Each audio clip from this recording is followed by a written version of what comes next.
राधे राधे। कैसे हैं आप सब। आज हम कार्तिक मास कथा अध्याय 23 का श्रवण करेंगे।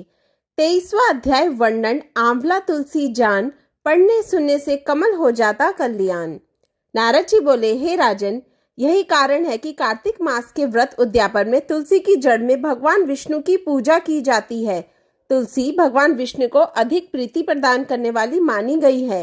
राजन, जिसके घर में तुलसी वन है वह घर तीर्थ स्वरूप है, वहां यमराज के दूत नहीं आते।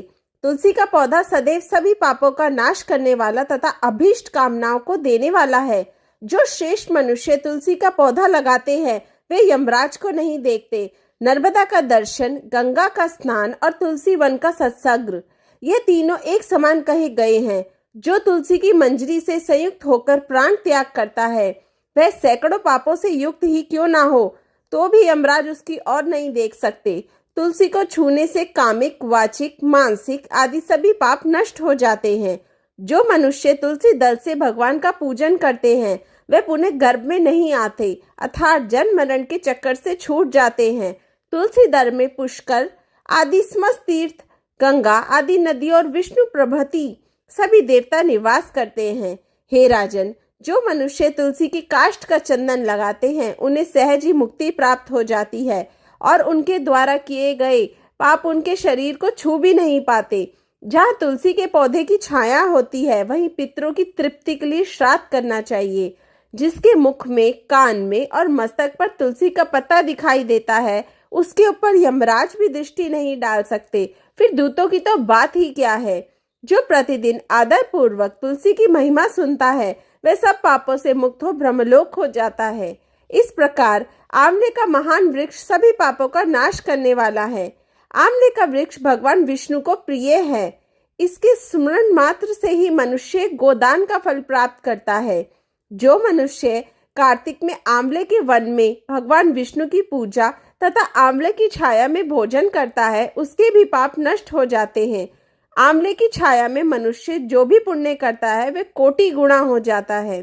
जो मनुष्य आंवले की छाया के नीचे कार्तिक में ब्राह्मण दंपति को एक बार भी भोजन देकर स्वयं भोजन करता है वह अन्न दोष से मुक्त हो जाता है। लक्ष्मी प्राप्ति की इच्छा रखने वाले मनुष्य को सदैव आंवले से स्नान करना चाहिए। नवमी, अमावस्या, सप्तमी, संक्रांति, रविवार, चंद्र ग्रहण तथा सूर्य ग्रहण के दिन आंवले से स्नान नहीं करना चाहिए। जो मनुष्य आंवले की छाया में बैठकर पिंडदान करता है उसके पितृ भगवान विष्णु के प्रसाद से मोक्ष को प्राप्त होते हैं। जो मनुष्य आंवले के फल और तुलसी दल को पानी में मिला के स्नान करता है उसे गंगा स्नान का फल मिलता है। जो मनुष्य आंवले के पत्तों और फलों से देवताओं का पूजन करता है उसे स्वर्ण मणि और मोतियों द्वारा पूजन का फल प्राप्त होता है।